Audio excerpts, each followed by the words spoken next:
അങ്ങനെ കുറച്ചുകൂടെ നേരം കറങ്ങിയതിന് ശേഷം ഞങ്ങൾ ഗൂഗിളിൽ ബെസ്റ്റ് റെസ്റ്റോറൻറ്റ് അടുത്ത് ഏതാണെന്ന് നോക്കിയപ്പോഴത്തേക്കും തോംസൺ കാസ എന്ന് പറഞ്ഞിട്ടൊരു റെസ്റ്റോറൻറ്റിനെ കുറിച്ച് കണ്ടു. പിന്നെ നോക്കിയില്ല, പുതിയൊരു ഫുഡ് സ്പോട്ട് ട്രൈ ചെയ്യാനുള്ള ചാൻസ് നമ്മളിവിടെ ഇരുന്നല്ലോ. നമ്മൾ നേരെ അങ്ങോട്ട് വന്നു. ഇവിടെ എത്തിയപ്പോഴത്തേക്കും നല്ല ബ്യൂട്ടിഫുൾ ആംബിയൻസാണ്. പക്ഷെ എന്താ, നല്ല പൂരത്തിനുള്ള തിരക്കുണ്ടായിരുന്നു മോനെ. ഇത്രയും പേർക്ക് ശേഷം വേണം നമ്മൾക്കൊന്ന് സീറ്റെങ്കിലും കിട്ടാൻ.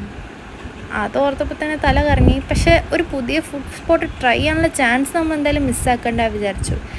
അങ്ങനെ ഒരു 3/4 മണിക്കൂർ വെയിറ്റ് ചെയ്തതിന് ശേഷം നമുക്ക് സീറ്റും കിട്ടി. അത് കഴിഞ്ഞ് നമ്മൾ ഓർഡർ ചെയ്തത്, ഞാൻ ഫ്രൈഡ് റൈസും പിന്നെ ഗൗതു അമ്മയും കൂടെ ബട്ടർ നാനും പനീർ ബട്ടർ മസാല ഓർഡർ ചെയ്തത്. ഞങ്ങളെല്ലാവരും കൂടെ ഷെയർ ചെയ്ത് കഴിച്ചു. സത്യം പറയാലോ, ആ വെയിറ്റ് ചെയ്തതിനൊക്കെ വെർത്തായിട്ടുള്ള ഫുഡായിരുന്നു. ഇവിടുത്തെ സർവീസ് ആണെങ്കിലും ഇവിടുത്തെ ആംബിയൻസ് ആണെങ്കിലും ഒക്കെ അടിപൊളിയായിരുന്നു. സത്യമായിട്ട് ഒരു 5 സ്റ്റാർ റേറ്റിംഗ് എനിക്ക് കൊടുക്കാൻ പറ്റുന്ന ഒരു റെസ്റ്റോറൻറ്റാണ്. അങ്ങനെ അവിടുന്ന് ഫുഡൊക്കെ കഴിച്ച